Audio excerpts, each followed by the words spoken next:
going to issue some stock for what we call non-cash assets or services. So sometimes a company, when they're just starting up, they may be short of cash, they may not have revenues yet, and so they have the lawyer's bills for drawing up the incorporation papers and doing some other legal work. And sometimes the attorney will accept shares of stock in payment of the bill. Sometimes there will be transactions where the company wants to acquire some land.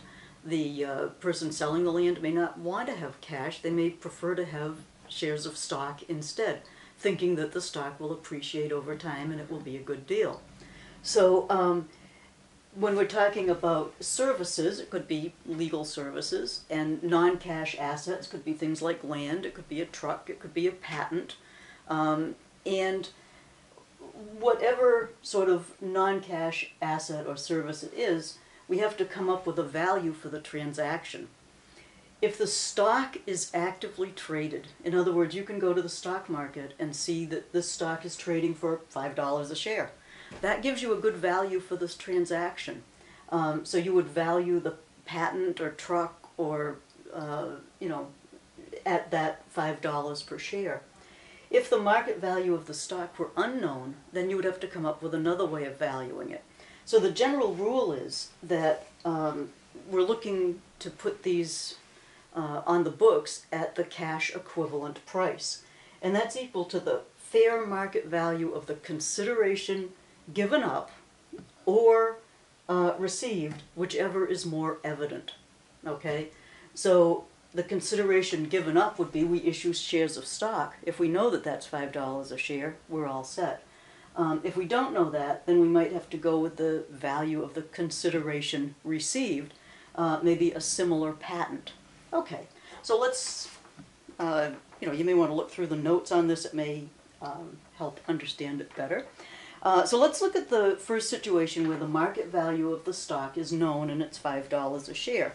And we'll issue the 25,000 shares of stock.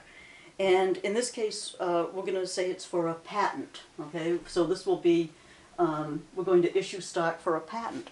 So when we do this on 10/20, okay, so we'll go 10/20, we're not receiving cash, we're going to be debiting patent because that's what we got.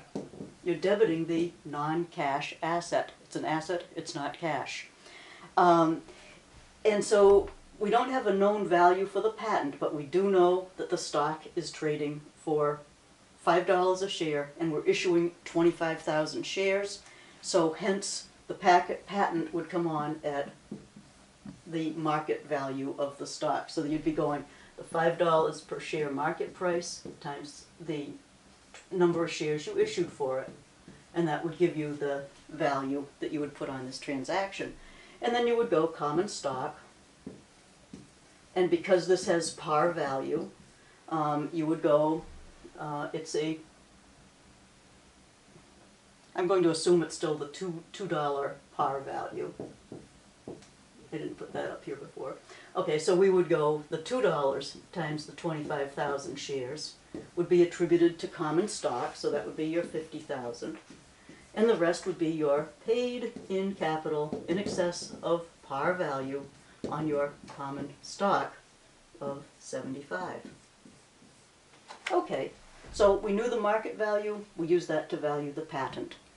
In the second instance, we don't know the market value of the stock. Maybe it's a small company, it's not actively traded, so we can't just go to a stock market and say, oh yeah, our stock trades at $5 a share. We don't know that.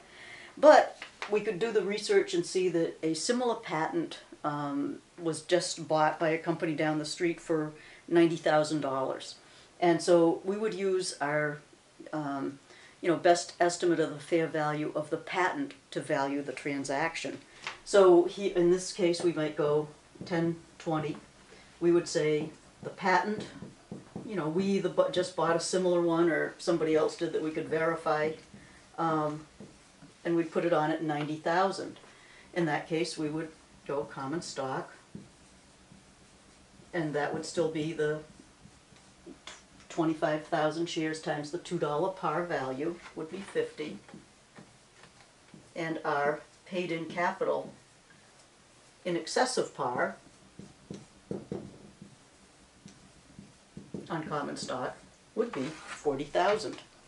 So that's about as complicated as the issuing shares for services or non-cash assets get.